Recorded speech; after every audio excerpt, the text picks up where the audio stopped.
Merci beaucoup, Terry. Bonjour. Alors, j'ai le grand plaisir de vous présenter notre conférencier suivant, Jeffrey Simpson, qui s'est adressé au Forum de Agrément Canada. Il est très conscient, il a beaucoup étudié les systèmes de santé qui ont été examinés en détail par beaucoup de personnes très compétentes au cours de la dernière décennie. Nous essayons tous de trouver des réponses, de nouvelles solutions pour optimiser la qualité des soins pour les Canadiens afin d'assurer que nous avons le meilleur système de santé au monde. Jeffrey Simpson doute que nous ayons le meilleur système de santé au monde. Et je crois que le ministre Lorne vient d'exprimer la même opinion.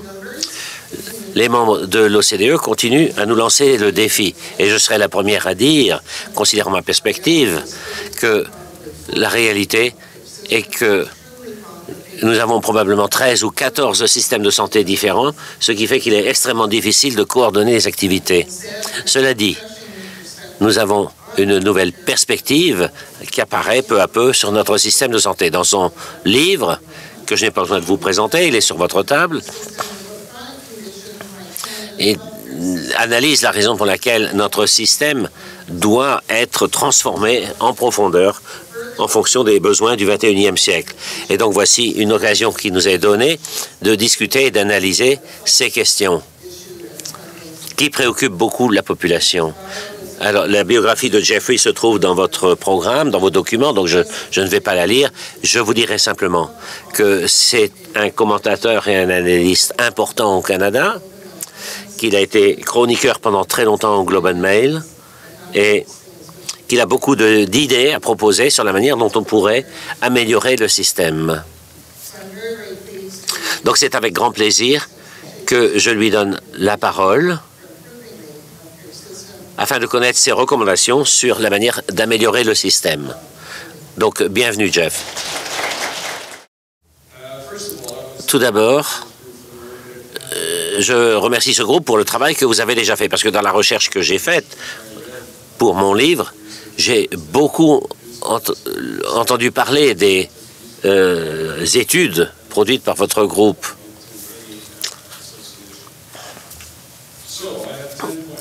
Et donc, j'ai 10 points présentés, et ça va être 2 minutes pour chacun d'entre eux.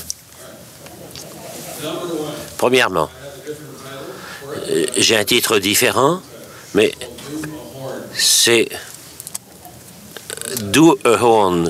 Ça veut dire qu'en novembre dernier, j'étais à Edmonton, je m'adressais à un groupe, le ministre Horn est venu, il devait faire un exposé, il est arrivé un peu en retard à cause du mauvais temps, il y avait un blizzard, et donc très simplement il a dit « Je suis très heureux d'être ici », il a parlé pendant 10 minutes, et il a dit quelque chose qui m'a fait tomber de ma chaise quasiment.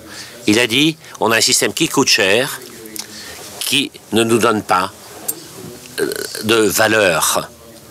Bon, je suppose que ce n'est pas controversé pour vous ici, mais je peux vous dire qu'un politicien dise ça, eh bien, pendant de nombreuses années, c'était très risqué. Il risquait de mettre sa carrière en jeu. Parce qu'on nous a dit, on nous a conditionnés à croire, et tous nos politiciens nous le disent sans arrêt, depuis M. Romano et tous les autres, que nous avons le meilleur système au monde. Je ne sais pas combien de fois j'ai entendu ça. Et plus on examine les données internationales, plus on réalise que c'est faux. Et donc entendre un ministre d'une province importante dire de manière très franche ce qu'il a dit m'a quasiment fait tomber de ma chaise.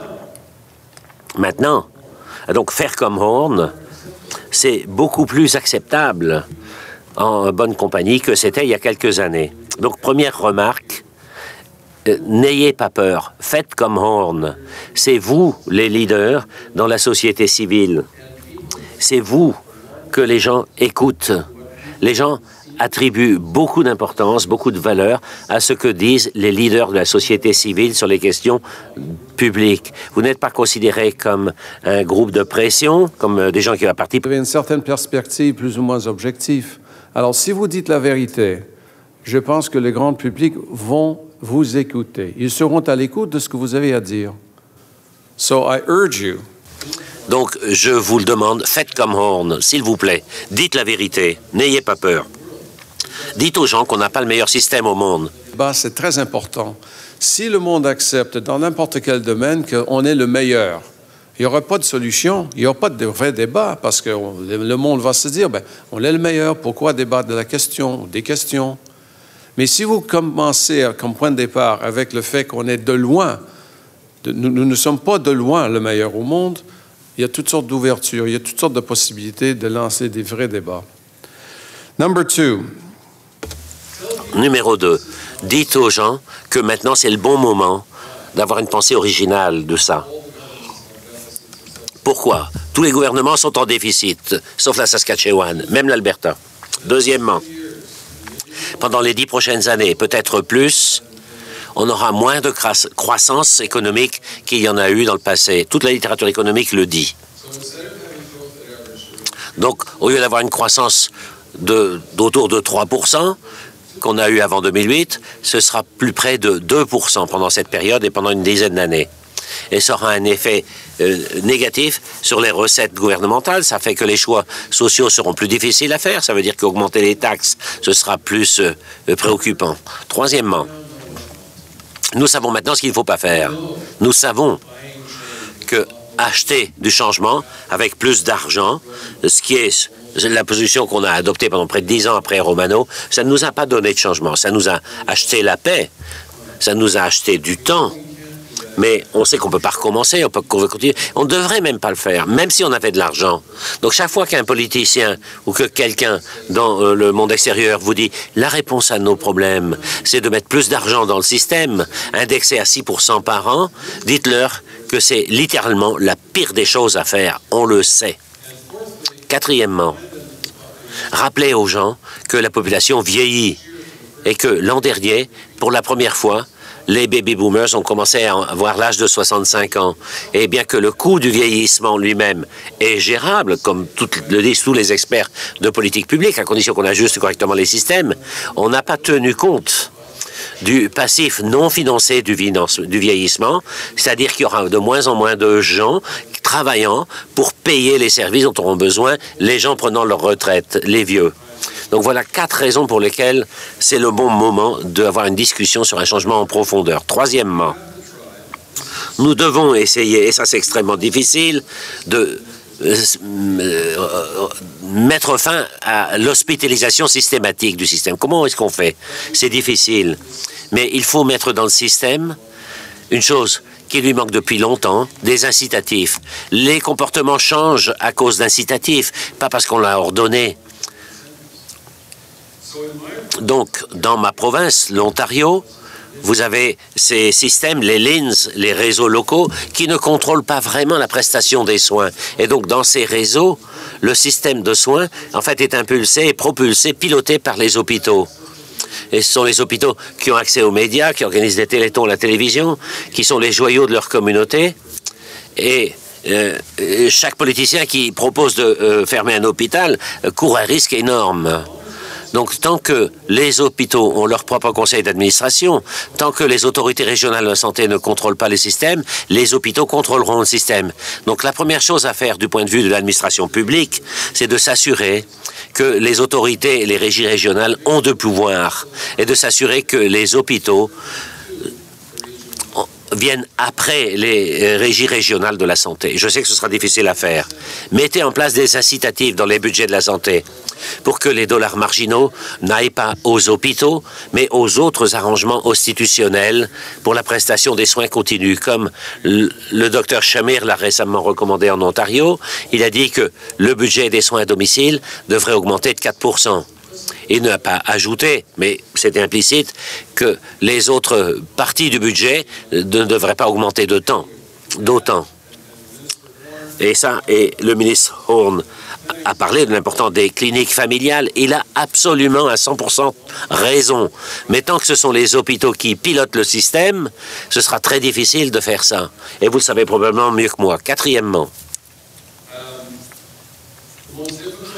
la question la plus difficile, le mot le plus difficile dans le secteur de la santé, c'est privé, privatisation. À l'origine, il y a eu une entente entre des professionnels privés et le gouvernement de la Saskatchewan, mais on est toujours très réticent à parler de privatisation. Et je pense qu'il faut discuter de la privatisation de manière raisonnable. Faites une comparaison. Il n'y a aucun système au monde qui avance dans la voie du système canadien. Tous les autres systèmes se sont écartés ou s'écartent du système canadien. Et dans une certaine mesure, on essaye de les rattraper, de rattraper ce que c'est des systèmes publics. Mais aucun d'entre eux n'a les angoisses que nous avons au sujet de la privatisation. Chaque fois que c'est approprié, nous devons envisager la prestation privée de services financés par le public. Dire ça au Canada, c'est très risqué sur le plan politique. Dans les autres pays, c'est tout simplement normal. Ce qui est normal en Suède, c'est de mettre sur pied des modèles compétitifs entre praticiens privés et publics. Ceux d'entre vous qui êtes allés là-bas, vous le savez. Si vous n'êtes pas sûr, examinez ce que dit The Economist de la semaine dernière là-dessus. En Suède, ils ont décidé que la meilleure chose à faire, c'est d'avoir un système public qui encourage la concurrence. Et c'était dans un pays qui a une longue tradition sociodémocrate.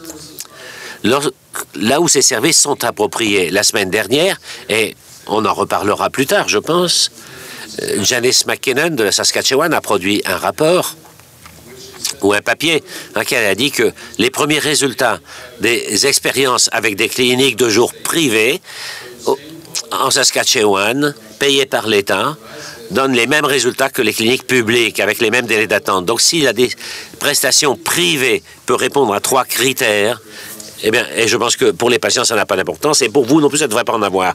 Premier critère, la qualité est maintenue, et peut-être même améliorée. Deuxièmement, l'accès est plus rapide, ce qui est vraiment important pour les patients, dans un système centré sur les patients.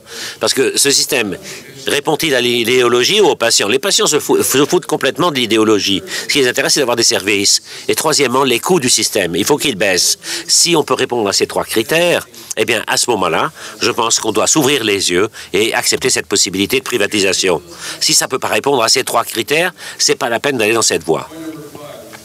Cinquièmement, et c'est relié au point 4, nous savons, le ministre y a fait allusion, que nous dépensons moins sur les établissements de longue durée que la moyenne de l'OCDE. Nous savons que ce que nous dépensons aujourd'hui, c'est moins que la moyenne de l'OCDE. Et tout le monde sait que dans le continuum des soins, avec la déshospitalisation du système, c'est dans cette voie qu'il faut aller. Donc la question, c'est de savoir comment est-ce qu'on peut améliorer cette situation. Les soins à domicile, j'en parlerai plus tard. Dans ma province, peut-être même en Alberta, je ne sais pas. Si vous pensez que le gouvernement de l'Ontario va trouver $1 milliard pour construire des établissements de soins de longue durée, eh bien, c'est que vous ne vivez pas dans un monde réel. Ce qu'il faut faire, c'est lancer des appels d'offres privés pour la construction et pour des contrats de gestion de ces établissements dans un système de paiement public. Si vous attendez que le secteur public construise ces établissements, eh bien, là, on sera en retard. On n'y arrivera pas. Ce qui m'amène à un point plus général. L'État, dans notre société, joue toutes sortes de rôles, allant jusqu'à la prestation de services. Par exemple, des pensions de retraite. On envoie un chèque de retraite à tout le monde, jusqu'à ce qu'on appelle des réglementations très lâches. Par exemple, vous avez tous un téléphone cellulaire. Le CRTC a un rôle à jouer dans les tarifs que peuvent exiger les compagnies de téléphonie. Il ne délivre rien, il réglemente. Donc, dans tout ce continuum, l'État a de nombreux pouvoirs. Mais dans le secteur de la santé, nous exigeons que l'État dispense des services. Et à part de ça, c'est le système américain. Donc, disons que soyons plus réalistes, plus souples au sujet des pouvoirs de l'État, du pouvoir de réglementation, de surveillance, de permettre de faire certaines choses, de retirer certaines choses. Donc, il y a un rôle de réglementation très fort de l'État et il ne faut pas y résister et on devrait en profiter. Point 6, la pharmacie. Vous savez que nous, à part les États-Unis, nous avons les coûts de médicaments les plus élevés au monde. Et ici, je présente mon argument. Vous savez que pour les personnes âgées, les médicaments, c'est un besoin quasi universel. 85% des gens de plus de 65 ans ont besoin au moins d'un médicament Plus on vieillit, plus on en a besoin. Demandez à n'importe quel trésorier provincial quel est votre facteur de coût le plus élevé pour les prochaines années et on vous dira probablement que ce sont les régimes d'assurance médicaments de ma province. Il y a des choix. Je peux retirer certains médicaments du régime d'assurance. Bonne chance pour les gens qui prennent ces médicaments. Je peux augmenter la franchise. Je peux faire dépendre ça du revenu, comme on le fait en Ontario. C'est pas une mauvaise idée. Sauf que ça ne vous donne pas les revenus dont vous avez vraiment besoin pour financer, pour assumer le fardeau futur. Donc, 6e point, c'est qu'il faut réfléchir à notre système. Pas seulement pour augmenter les impôts aujourd'hui pour acheter un certain nombre de services de santé demain, ce qui est une manière de financer les choses qui peut fonctionner raisonnablement bien, tant que la pyramide d'âge de votre population reste la même. Mais dès que cette pyramide d'âge change et que vous avez plus de personnes âgées, à ce moment-là, taxer chaque année et emprunter chaque année pour acheter les soins de santé, ça ne marche plus, parce que la demande augmente. Et le nombre de gens que vous pouvez taxer pour payer ces services diminue. Donc, c'est pour ça qu'il faut commencer à penser à un système d'assurance sociale pour aider à payer certains de ces coûts supplémentaires résultant du changement démographique. Quand je dis à mes étudiants à l'Université d'Ottawa, écoutez, préparez-vous, on va augmenter vos impôts pour payer mes médicaments. Ils sont au plafond. Ils disent, écoutez, on paye déjà une dette trop élevée comme étudiants. Nos tarifs augmentent de 4 à 5 % par an. Vous ne pouvez pas faire ça. Mais je leur dis, je regrette, mais nous votons, vous ne votez pas. Nous sommes structurés, vous ne l'êtes pas. Les politiciens nous écoutent, ils ne vous écoutent pas. Donc il faut réfléchir aux diverses générations. Et c'est pour ça que dans cet ouvrage, je recommande qu'il y ait un régime national d'assurance médicaments pour les personnes âgées basé sur le régime d'assurance publique du Canada, dans lequel les gens paieront pendant toute leur vie et à la fin, lorsqu'ils arriveront à 65 ans, 67 ans, eh bien, ils auront des médicaments qui sont un besoin quasi universel, et il y aura une franchise, bien sûr. Mais ce sera une extension du principe d'assurance santé à l'assurance médicaments. Ce sera socialement équitable et ce sera fiscalement responsable. Sinon, ce qui va arriver, comme le disent les gens, avec ce régime d'assurance pharmaceutique nationale, on va taxer la population existante pour payer les soins d'un nombre croissant de personnes âgées. Et ça ne peut pas marcher. 7e, très simplement, ça a déjà été mentionné, c'est vrai, l'ampleur et la nature de la pratique doivent changer pour essayer de dispenser les soins de manière plus efficiente et il faut accroître les points d'accès au système et les rendre moins dispendieux et mieux les organiser. Il y a des changements à ce sujet en Alberta, en Ontario, qui vont dans cette voie. On en a parlé déjà. Je n'ai pas insisté. Et pour permettre aux infirmières agréées, par exemple, d'exercer certaines fonctions, de faire certains actes. Bon, tout ça, on le sait. Les incitatifs, j'en ai parlé. Encore une fois, on essaie toujours de faire du rattrapage, mais on estime qu'on a le meilleur système au monde. Non. D'autres pays ont mis en place, comme vous le savez tous, d'autres systèmes de financement des hôpitaux qui amènent plus de patients dans les hôpitaux et qui changent les incitatifs dans le système. Tant que vous avez une gestion du haut vers le bas de 80 hôpitaux majeurs au Canada, il n'y aura pas d'incitation pour changer. Il faut intégrer des incitatifs dans le système, des incitatifs financiers, de financement pour les individus et pour les établissements eux-mêmes. C'est essentiel. Et ça se fait maintenant lentement en Colombie-Britannique, en Ontario, peut-être ailleurs. Mais je dois vous dire, comme j'essaie de prévenir les gens, c'est beaucoup plus facile de parler de ces choses-là que de les faire. Et donc, en Ontario, ils mettent en place ces choses-là. Je ne mentionnerai pas un hôpital particulier. L'hôpital dit, c'est bien, on va se réunir. Les chirurgiens disent, oui, ça va, on va se réunir. Les infirmières disent, oui, on peut faire ça. Et avec des paiements pour les heures supplémentaires et tout ça, ça va bien. Et on va faire des opérations chirurgicales le samedi. Hein, quelque chose de radical. Faire des opérations chirurgicales le samedi. On dit, très bien, mais sauf qu'il y en a qui disent, ah ben non, nous, on ne travaille pas le samedi. Les anesthésistes, ils gagnent 500 000 $ par an, ils disent, non, nous, on ne travaille pas le samedi. Mais donc, tant que les médecins sont payés par une tierce partie, dont les règles et les conditions établissent ce qu'ils font, et ne sont pas directement responsables dans l'hôpital, bien vous avez ce genre de situation.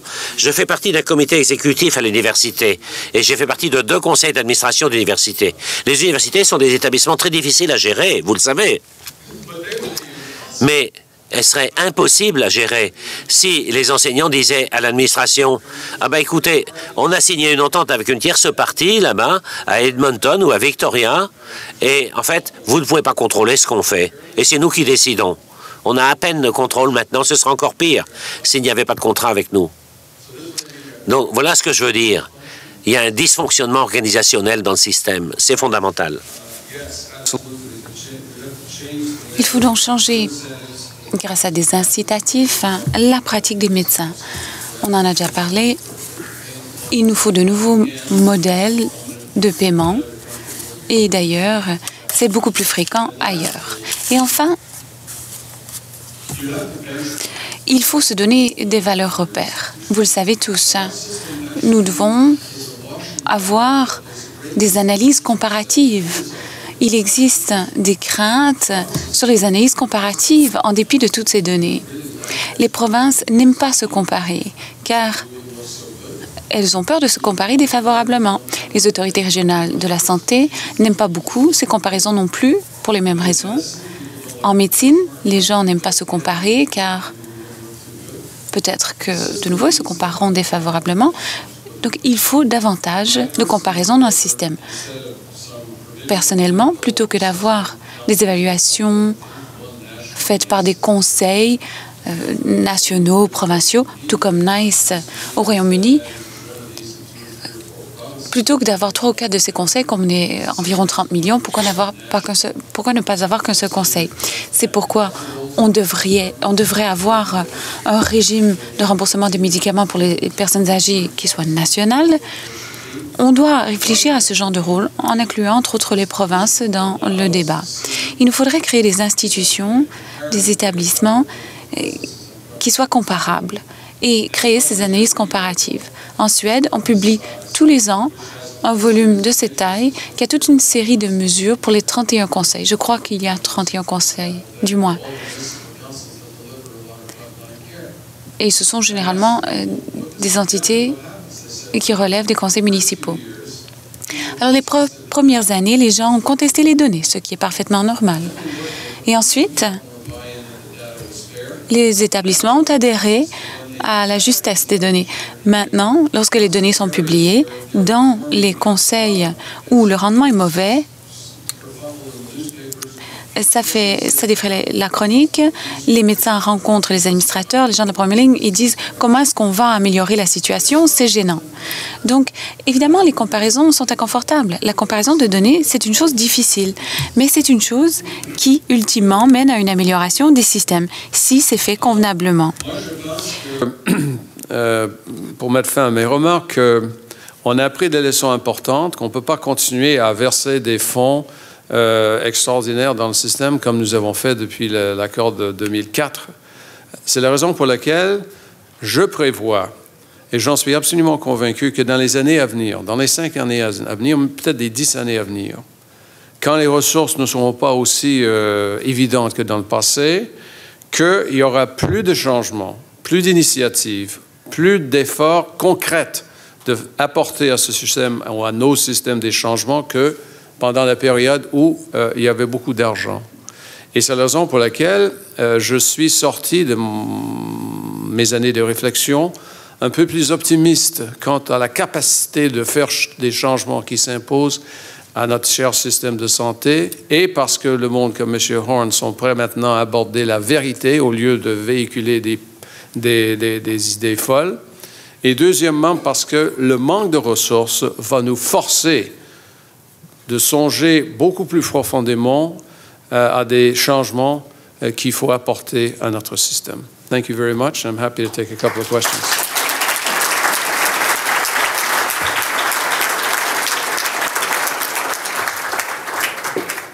Thank you so much. Merci, Jeffrey. 10 observations très intéressantes sur lesquelles nous pencher. je vais céder la parole à Charles Goberman de l'Association des patients du Canada. Et ce sera sans doute notre seule question publique, car nous avons pris du retard. Cela dit, Jeffrey sera ici pour signer vos ouvrages et aussi répondre à vos questions. Merci. Je dois dire qu'en me préparant à poser la question, j'ai lu votre livre à quelques reprises. Vous n'avez qu'à poser plus qu'une question. Je trouve que vous faites des réflexions très intéressantes. D'une part, que le système de santé est fondé sur des hôpitaux et sur la rémunération des médecins. Il ne s'est pas vraiment concentré sur autre chose que les soins actifs. Et l'autre chose que vous dites fort judicieusement, c'est que notre population grandissante de personnes âgées souffre de maladies chroniques. Donc, notre système est conçu pour traiter des maladies aiguës, des soins actifs, et il doit maintenant répondre à une population qui est davantage touchée par les maladies chroniques. Ce qui est intéressant, à mon avis, c'est que vous passez un paragraphe à parler de la capacité des patients à se défendre. Et vous dites que ça n'ira pas. C'est ce qui m'intéresse, moi, car il me semble que c'est le mouvement le plus étonnant, c'est-à-dire que les patients commencent à se défendre et présenter leur point de vue. Les représentants des patients présentent une perspective que les leaders du système n'ont pas ou n'ont pas eu jusqu'à présent. C'est la perspective des patients et de ceux qui reçoivent les soins. Eh bien, d'abord, il y a un certain nombre de choses que je n'ai pas couvertes, entre autres la santé mentale, une chose que je connais très mal, et ensuite la santé des Autochtones, car cela nécessiterait un tout autre livre. Et je n'ai pas beaucoup parlé de la santé en contrée rurale. Donc, c'est un ouvrage qui se concentre sur les soins en ville, car c'est là que vivent les gens. Mais pour répondre à votre question, je dois me renseigner davantage sur les groupes de défense des patients. Pour cela, je suis assez mal équipée.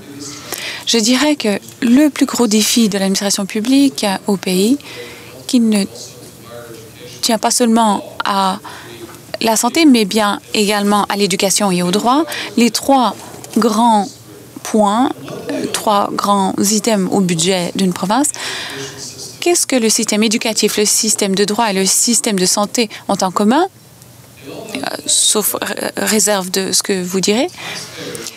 Le trait commun, c'est que les contribuables portent trois chapeaux différents.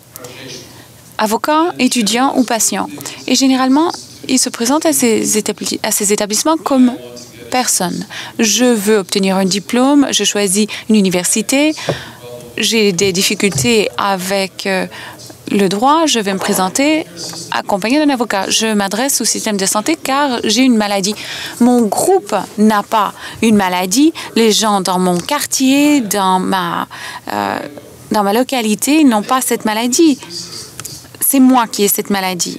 Et donc, dans ces systèmes, on a des systèmes sinueux qui ont été conçus non pas pour répondre aux besoins de la personne qui se présente, mais aux besoins du fournisseur qui offre le service. C'est pourquoi tous les ans, le juge en chef du Canada donne le même discours à un groupe d'avocats. Il dit « L'accès à la justice est trop lent, les coûts de la justice sont trop élevés et les roues de la justice tournent trop lentement. » C'est le même discours. Et en Ontario, en Colombie-Britannique, des rapports sérieux, rigoureux ont été conçus sur le système judiciaire. Et que s'est-il passé?